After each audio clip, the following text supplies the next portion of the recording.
Il y a des existences qui commencent dans un espace minuscule et qui pourtant ouvrent des mondes. Bienvenue dans Cityscape, une création sonore de Cityzone. Aujourd'hui, on quitte les grandes avenues pour entrer dans une cour intérieure, une chambre. Et dans cette chambre, une révolution tranquille. Dans ce nouvel épisode, Fatema Mernissi, la République des femmes.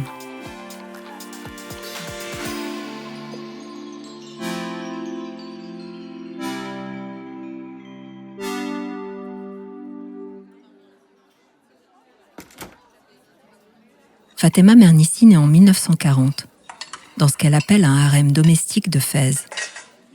Une maison où les femmes, recluses, parlent bas mais pensent haut. Elle écrira plus tard « Les femmes du harem furent mes premières professeurs ». Le Maroc est alors encore sous protectorat. Mais l'école s'ouvre aux filles. Fatema y découvre les livres, ces objets qui franchissent les murs quand les voit. Elle reste enfermée. Alors Fatema lit, elle s'échappe et apprend à voir le monde à travers d'autres yeux.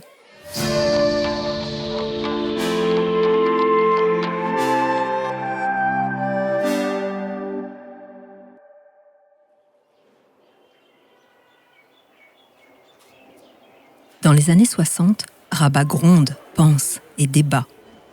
Les cafés débordent d'étudiants et la ville est un chantier d'idées. Après l'université de Fès, Fatema rejoint l'université Mohammed V. Elle y découvre la sociologie, l'étude des mécanismes qui gouvernent le vivre ensemble. C'est là que son obsession se précise. Comment avance-t-on quand le monde vous demande de marcher en silence ? Qu'est-ce qui décide de qui peut être vu et de ce qui doit être caché ?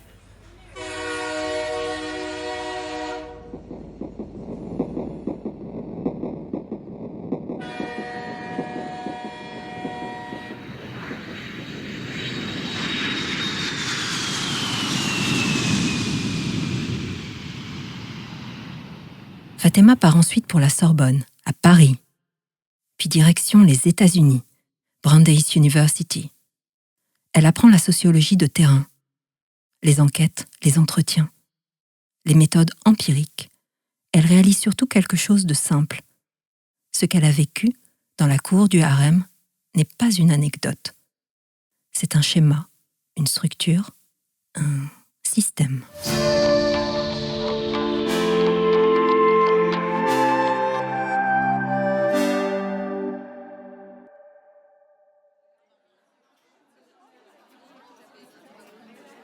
Dans les années 70, Fatema est de retour à Rabat. Elle n'arrive pas comme une intellectuelle formée aux États-Unis. Elle arrive avec un carnet et un enregistreur et prend la direction des quartiers et des campagnes pour aller parler aux femmes, écouter les ouvrières, les étudiantes et les mères.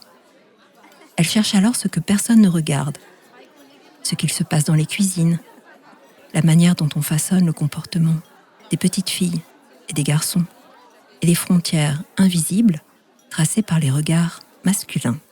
Les millions de femmes qui travaillent pour la démocratie, elles ne sont pas visibles parce qu'on fait des gestes banals. Elle interroge surtout l'espace public. Pourquoi certains corps y circulent-ils librement et d'autres non ? En 1984, Fatema Mernissi publie « Le harem politique, le prophète et les femmes », l'un des livres les plus explosifs du monde arabe. Encore aujourd'hui interdit en Égypte et en Arabie Saoudite, il est à l'époque censuré au Maroc.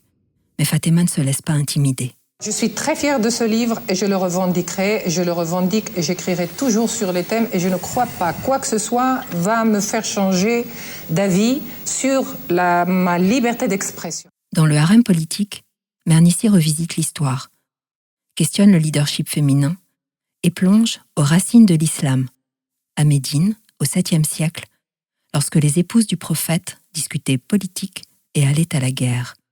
Elle ne provoque pas, elle interroge. Quels méandres ont mené jusqu'à la femme voilée ? Au nom de quoi la femme a-t-elle été mise à l'écart de la vie politique et confinée dans l'espace privé ? Elle rappelle surtout une vérité simple. Ce n'est pas l'islam qui enferme, ce sont les hommes. لأنه في الواقع الإسلام هو الحوار والحوار ما بين الجنسين. Dans Rêve de femme, une enfance au harem, en 1994, elle livre une autobiographie lumineuse, véritable guide pour acquérir la liberté. Sa devise: The message was, don't accept to lead a humiliated life.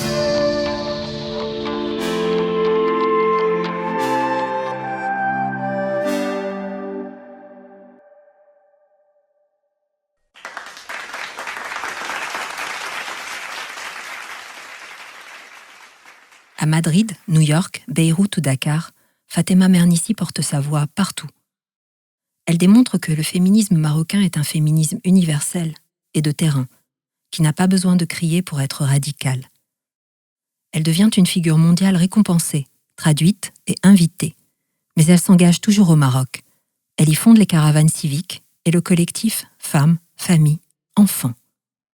Dans ces dernières années, elle anime des ateliers d'écriture et souhaite que les femmes racontent elles-mêmes leur histoire.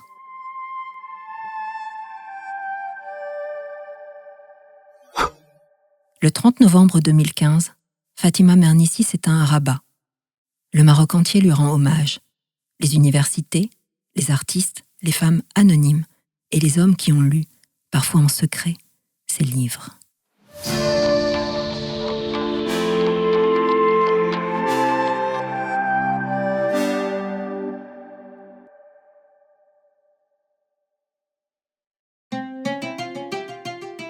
Fatema Mernissi n'a pas détruit les murs du harem, mais elle leur a donné des fenêtres. Et aujourd'hui, chaque femme au Maroc qui écrit, qui marche seule dans la ville et qui parle sans demander la permission, porte un peu de sa lumière.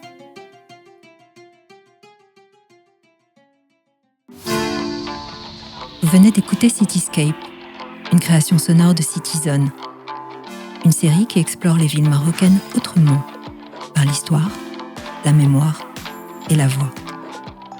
Retrouvez tous les épisodes sur citizen.com et sur les plateformes d'écoute. À bientôt.